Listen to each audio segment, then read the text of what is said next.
Hey everybody, I'm feeling kind of good about doing this now.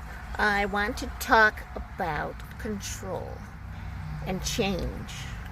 Most of the time, if somebody is upset about something because you won't do what they want you to, it's really just about control. If they're a very controlling person, like my ex-husband was, if you didn't follow their rules or their way of doing things, it usually didn't end up well. It was their way or no way.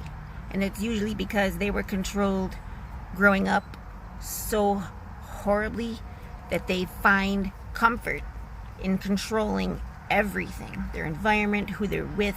If you don't talk the way they want you to, if you don't do things the way they want you to, or use pronouns, or if you don't wash the dishes the right way. It's really not about that subject right there. Like one time I poured out a frying pan of oil because I was washing the dishes. Well, he came in the kitchen and almost killed me, screaming at me because he was planning on using that later to make something else, to put it in the recipe. I don't fucking know. I've never even heard of that stuff before. But it wasn't about the pan and the oil and me washing it out. It was about 20 years ago of issues and trauma that he has never dealt with yet. He won't deal with it. And I know it just sounds so easy when you're like, oh, you just need to deal with it and get past the bad stuff. No, it's not that easy. You're talking 20 years of trauma, 20 years of abuse, 20 years of like pushing it down, not letting it come out. And that's when people 20 years later just start blowing up over little things. To us, it's little. And it's not easy. It's horrible. I can't even imagine trying to let some of these awful, terrible memories and hurt out. I don't know if people can even do it. I don't even know if it's possible. But that's kind of the reason why people do what they do. Control people and drink or do drugs or an addict, because they're trying to suppress stuff. And it's worked for them for 20 years. So it's not going to happen overnight to get better or change or be different. It's going to take a long time, if ever. So I just wanted to, say that and try and think about why you are doing things, why you feel that way.